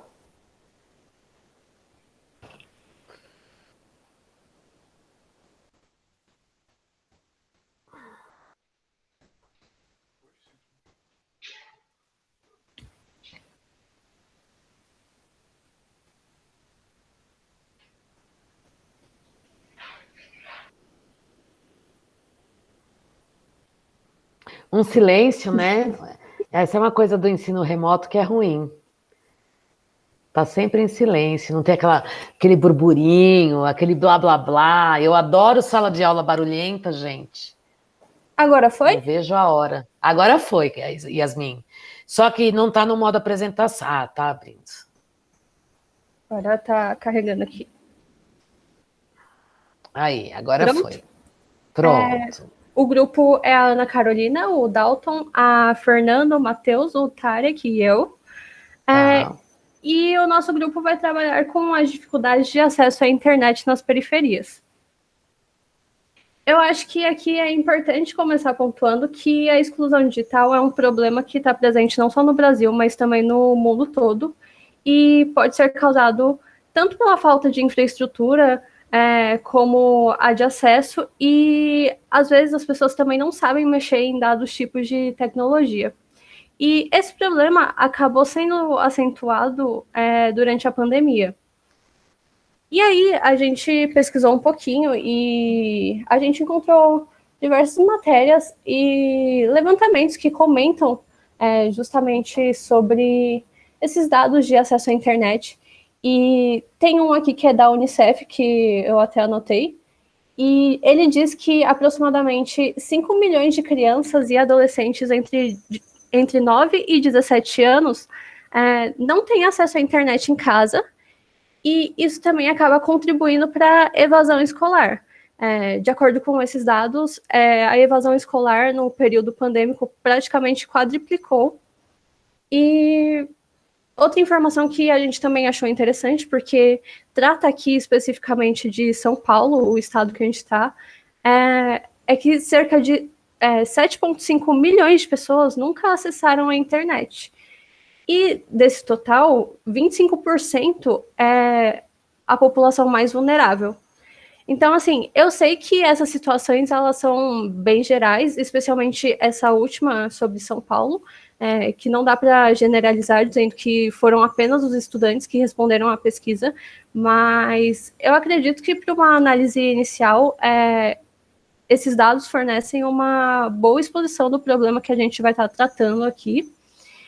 E como soluções, a gente teve várias ideias. Então, temos aqui a adaptação das aulas via frequência de rádio, ou então por canais de televisão aberta, a criação de sistemas online e também por meio de serviços postais, onde os professores mandam assim, as atividades que devem ser realizadas e também dão um feedback, e também a distribuição de chips com banda larga para acesso ilimitado à internet. Eu acredito que isso daí conseguiria englobar, pelo menos, praticamente todos os alunos, independente deles terem ou não acesso à internet. E algumas dessas coisas já estão acontecendo em diversas regiões do nosso país, né? Mas a gente tentaria implementar essas ideias e fazer com que elas sejam mais eficazes. Eu acho que é só isso. Não sei se alguém do grupo tem alguma coisa a adicionar. Quem do grupo está presente, Yasmin? O Tarek? Vamos ver o quem Tarek. Tá. Eu acho que só ele. A Ana foi embora já, né? Quer falar alguma coisa, Tarek? Não sei se ele tá. Tarek, você tá aí? Ele respondeu aqui no chat. Ele falou que não quer falar. Ô, Tarek, só para eu te conhecer, abre sua câmera um pouquinho. É possível?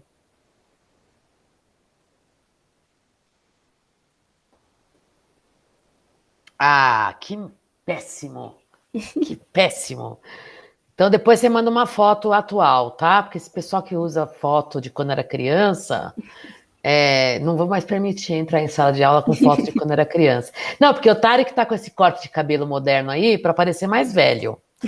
Mas tenho certeza que também tem esse caráter aí de jovenzinho. Mas todo mundo, né? Olha a cara do Guilherme, gente. Guilherme tem 15 anos de idade. Bom, deixa eu fazer um comentário. Gosto muito do trabalho de vocês também, mas eu acho que vocês estão ambiciosos demais, porque vocês estão propondo o uso do rádio e o uso da TV, né? Então, do ponto de vista do hardware, seria perfeito, porque 90% das casas brasileiras têm televisão. Nós temos o hábito de assistir televisão, né? A televisão é o que a gente chama de babá eletrônica. A mãe põe a criança para assistir televisão, vai cozinhar, lavar, passar, né? De vez em quando passa com a vassoura, tá varrendo a criança, assim. Então, seria bacana. Só que é o seguinte, quando vocês forem pensar no software, vocês vão enfrentar uma dificuldade, que é uma dificuldade de linguagem. Fazer vídeo e fazer programa de rádio, podcast, né, exige conhecimentos diferentes. Então, quando eu organizo uma aula por rádio, podcast, eu vou usar só saliva, né? Só áudio. Então, eu vou usar musiquinha, eu vou usar uma sonoplastia de algo, o copo que cai no chão, a água que está caindo, eu vou falar sobre o estado líquido da água, eu posso abrir a torneira, mostrar o sonzinho, né? Eu posso falar do estado sólido, aí eu vou abrir a geladeira, a quebrar a forminha, vou gravar esse som, né? Que são sons familiares. Então, é um desafio muito grande fazer rádio, não é fácil, porque o rádio, ele trabalha com a imaginação do ouvinte. O ouvinte precisa visualizar na sua mente a cena.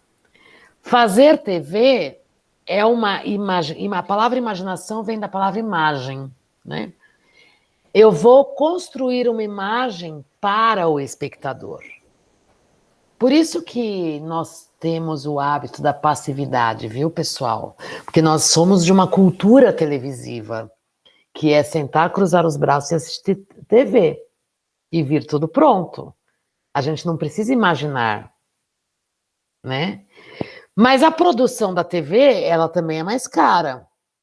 Eu preciso de uma parafernália mais complexa. E eu preciso de... São outros desafios.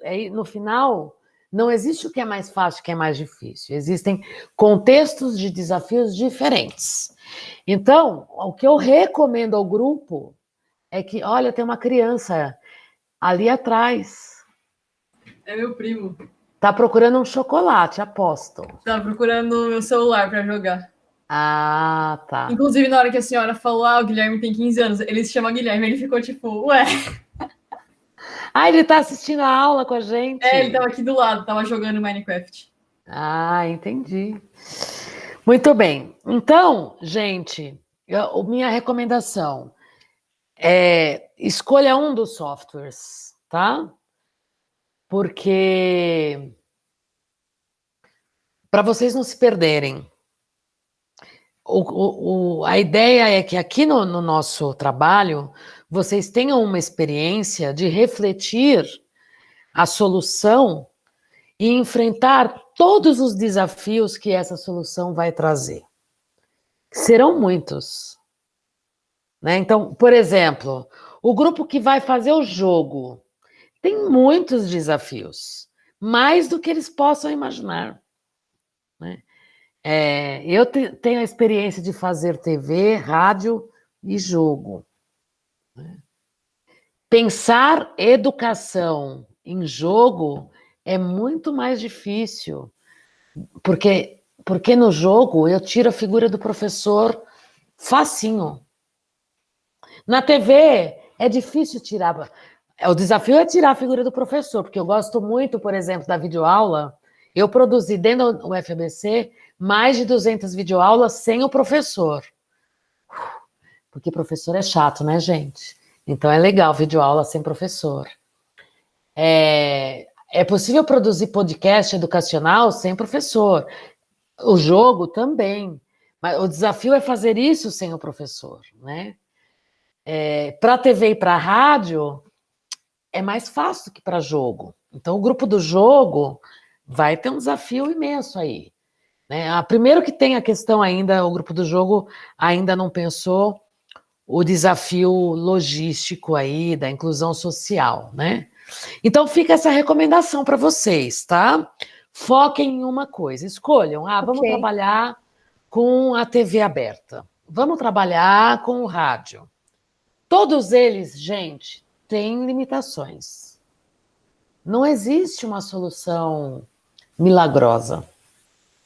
Se existisse, nós não estaríamos aqui discutindo sobre as dificuldades, nem teríamos esse trabalho para fazer.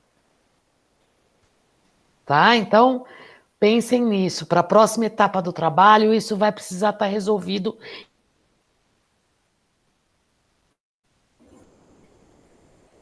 Grupo apresentar? Juan, Júlio. Tá bom. Obrigada, Yasmin. Imagina. Professora, rapidinho, só deixa eu tirar uma dúvida. Todo mundo do grupo precisa mandar o arquivo contendo a nossa proposta, a solução, ou só um?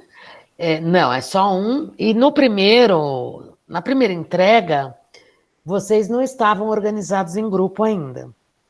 Quando eu fui recebendo o trabalho de vocês e conseguindo acessar, porque em alguns casos eu não conseguia ver, né?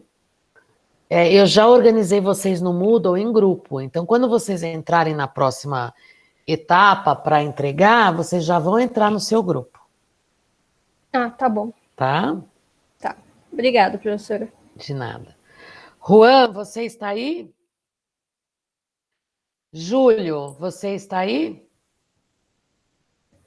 Júlio Novaes? Isso! Eu mesmo. Tudo bem, Júlio? Beleza. Você tem câmera para eu te ver? Tenho, só um segundinho, deixa eu sair do quarto. Eita! Aposto que como a cama não foi arrumada ainda, nem será.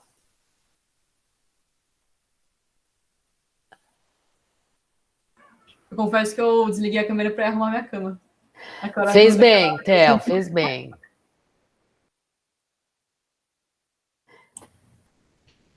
Professora, enquanto o Júlio não volta, eu posso abrir na apresentação aqui, que eu sou do grupo dele. Legal, legal. Tá. Você é o Guilherme Souza, porque tem o Guilherme Mendes. Isso. Olha, o Júlio. Júlio, você acordou, nem penteou o cabelo, hein? Tá difícil, eu acordei trabalhando e dei uma pausinha para participar da aula aqui, mas tá difícil. Nem penteou o cabelo. Tá dando para ver certinho? Tá dando para ver. Se você conseguir abrir isso, legal.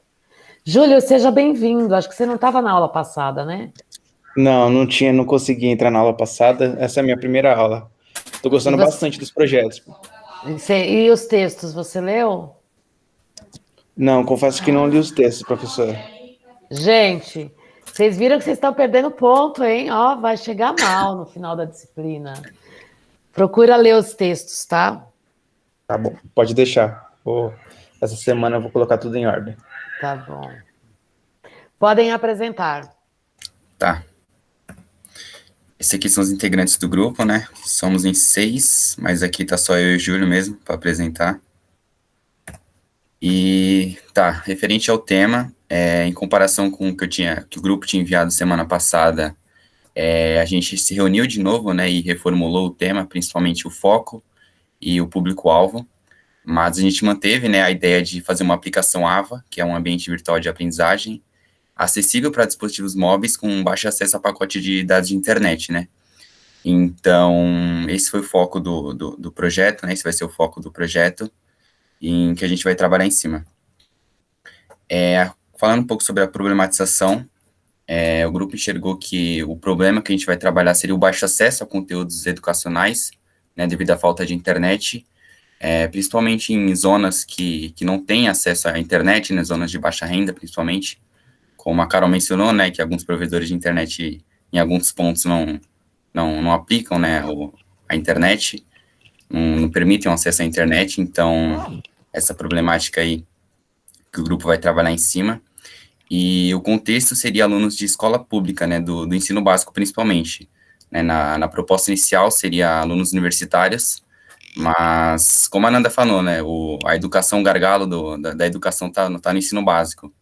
Então, acredito que dar suporte a esse ensino seria mais interessante no projeto. Então, a proposta é justamente focar nesse contexto de falta de internet, né. A gente também está vendo se vai abordar a questão do desempenho de dispositivos móveis, né, porque é uma problemática que o grupo enxergou, mas a gente está vendo se a gente vai focar somente na falta de internet ou também vai ter esse segmento aí mais para a parte do desempenho, né, dos celulares, fazer uma aplicação mais leve. E um outro ponto seria fazer, uma problemática seria o ambiente descentralizado, né, que muitas vezes professores disponibilizam conteúdo em diferentes plataformas, né, como na UFABC, alguns professores colocam no Siga, outros no Moodle, né, e-mail, enfim. E aí, a gente também vai abordar essa questão justamente para fazer um ambiente mais centralizado, né, os conteúdos somente disponibilizados ali no AVA, né, na plataforma. E aí, o Júlio vai falar um pouquinho sobre a proposta. Bom, pessoal, a proposta do nosso projeto é criar uma aplicação AVA, multiplataforma. Então, é um aplicativo mesmo, que funcionaria tanto em computadores, quanto em tablets, quanto em celulares, com o objetivo de disponibilizar um ensino offline, né? Como assim? O aluno vai entrar nessa aplicação e vai fazer vai ter o primeiro acesso à aplicação, ele vai fazer o download de pacotes de conteúdos, ou seja, talvez um semestre de aulas, ou talvez um período mais curto, mas uma quantidade grande de conteúdo para que ele possa consumir sem precisar da internet depois, tá? Esse primeiro acesso, ele pode ser tanto por internet em algum lugar, em algum local, ou por compartilhado por outras pessoas. Então, por um Bluetooth, por um cabo, acho que a gente está pensando nessa possibilidade ainda, porque é legal, porque se alguém tem um acesso à internet, ela consegue compartilhar com outras pessoas, mas o objetivo principal é esse, é trazer um acesso inicial, onde o aluno vai conseguir fazer um download de conteúdos ali numa quantidade grande, e ele possa consumir esse conteúdo sem precisar mais estar conectado a todo momento, tá? A gente também tem uma segunda parte de submissão de atividades e interação nos fóruns, mas essa parte é mais online, tá? Então, a gente ainda está pensando se tem alguma maneira para talvez interagir no fórum e sincronizar depois que tiver com uma conexão, algo do tipo. Mas a proposta de solução principalmente é essa. Acho que é isso, é simples, é uma apresentação rápida. Legal. Olha, não tira essa tela aí não, viu, Guilherme? Deixa aí que eu quero comentar sobre essa tela. Conforme vocês iam falando aí, eu ia pensando cá com os meus botões, né? Uma pessoa que participou de um curso que eu tenho à distância sobre Antártica, e, na verdade, o curso se chama Polarcasters, é um curso de vídeo, de produção de vídeo, à distância. E ela usava o aplicativo do celular, porque ela não tinha computador, o aplicativo do Moodle, né? E aí, a interface do aplicativo ela era muito ruim, a pessoa tinha dificuldade de encontrar as coisas e tal. Então, de fato, os aplicativos não estão lá, essas coisas, do ponto de vista da interface, né? Mas eu acho que essa ideia de vocês, do download, ela é muito legal, porque eu vivo esse problema há muito tempo, né? Minha vida social é em lugares que o acesso à internet é muito limitado, né? E às vezes não tem, por exemplo, aqui, se eu der um passo virar à esquerda, eu não tenho mais internet, né? E como nós falamos no início da aula, a minha vida social se mistura com trabalho, se mistura com estudo, se mistura com tudo, eu preciso ter acesso a tudo ao mesmo tempo agora, né, para tomar as minhas decisões.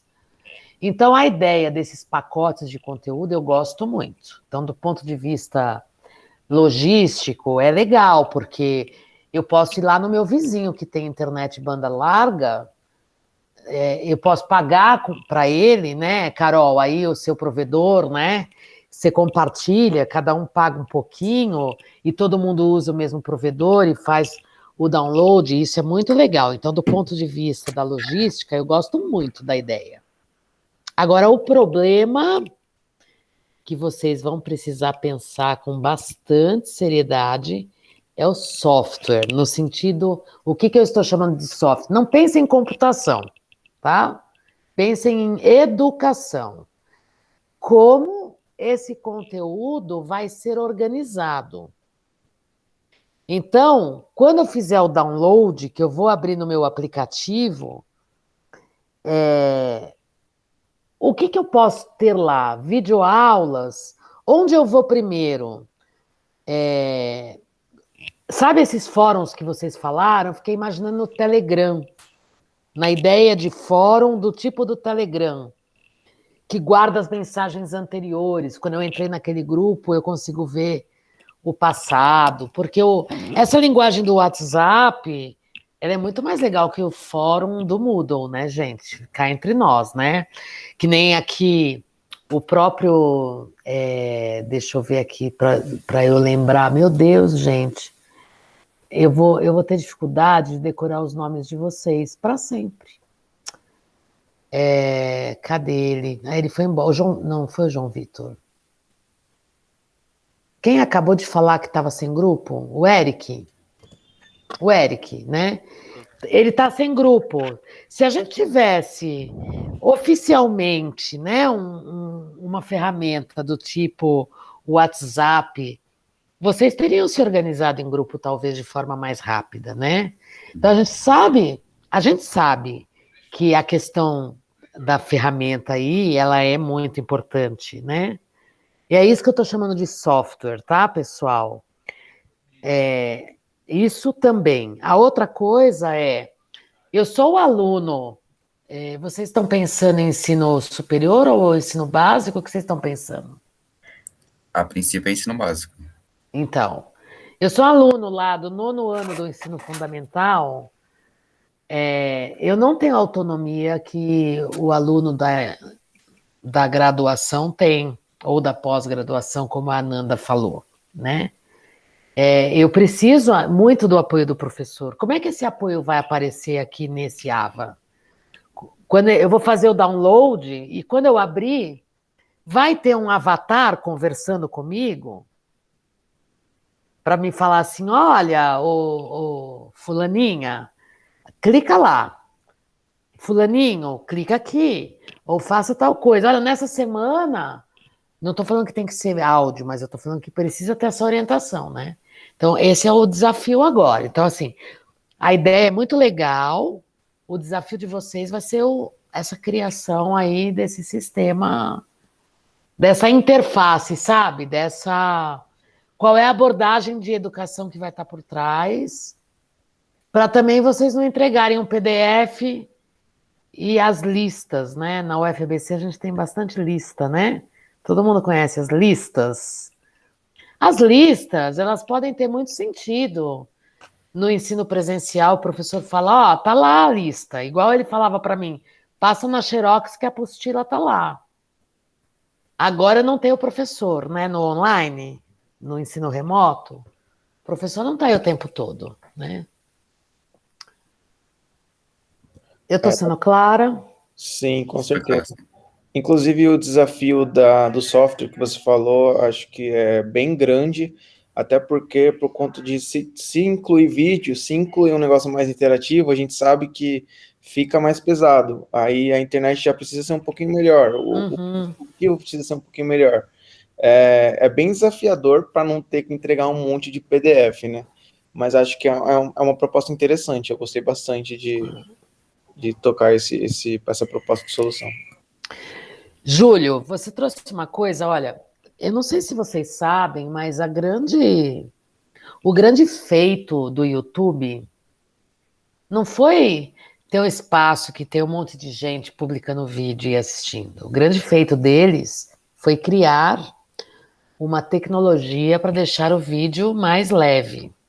E aí isso favoreceu aquele espaço, né? A gente tem essa assinatura do YouTube de fazer download dos vídeos, né? Eu agora estou assinando pela segunda vez por outras razões, porque a primeira vez que eu assinei o YouTube foi para poder fazer download dos vídeos e assistir offline, mas não funcionou, né? Se agora está funcionando, eu não sei, porque eu não testei.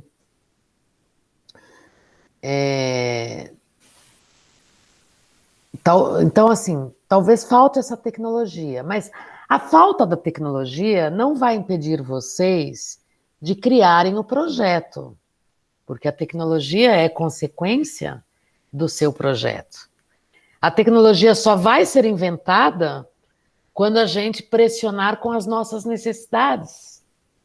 Então, assim, como é que eu faço um vídeo ser comprimido ao ponto do cara poder assistir esse vídeo offline? Porque um problema do seu pacote de conteúdo é que ele vai ocupar espaço do celular da pessoa, né? E até onde as pessoas têm espaço no celular? Ainda mais o celular fazendo papel de câmera fotográfica, né? E que ocupa... E aí a gente compra o celular com 12 megapixels, a câmera de 12 mega, 16 mega, 78 mega, sei lá quantos megapixels de foto, que eu não vou usar, porque eu não vou imprimir as fotos, né? Mas eu uso espaço do celular, da minha memória aqui, do meu chip, né? Enfim. Então, esses desafios precisam ser pensados aí. Concordo. Tudo bem. Muito bem. Faltou alguém dos presentes para apresentar? Pode parar compartilhamento aí. Acho que não, né? Acho que todo mundo apresentou, né? Só o Juan que entrou, mas deve ter caído. Ele não era do seu grupo, não, né, Júlio? Não, não. Tá. Bom, gente. Ah, Juan, você é do noturno? E você está aqui passeando? Liga seu áudio, Juan. Ah, tá se preparando. Para quê? Para a aula da noite?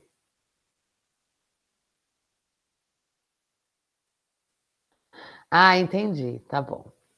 Então, pessoal, legal, Juan. A gente se vê à noite, então. Então, pessoal, é isso. Muito obrigada. Parabéns. Acho que vocês cumpriram essa primeira etapa aí, né? Que o pessoal, quando eu passo trabalho, assim, o pessoal fica assustado. Nossa, era isso aí, era apresentar as suas ideias iniciais. Agora, as suas ideias vão precisar ser fundamentadas em textos, nos textos dados pela disciplina, nos textos que vocês vão ler. Nós vamos agora para a segunda etapa do projeto. Então, agora vai começar a ficar mais pesado, tá? Até hoje era mais leve. Agora vai ficar mais pesado.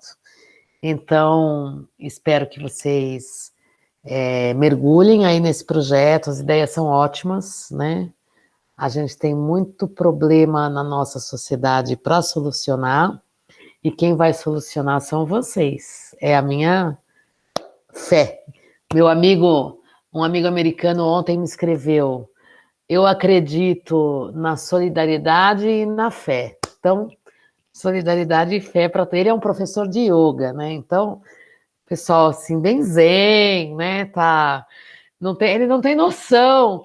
Meus amigos estrangeiros sabem que o Brasil está passando por perrengue, mas eles não têm noção, os perrengues verdadeiros que nós estamos passando, de perder familiares e amigos, e enfim. E mais de 500 mil pessoas, né? Muito bem.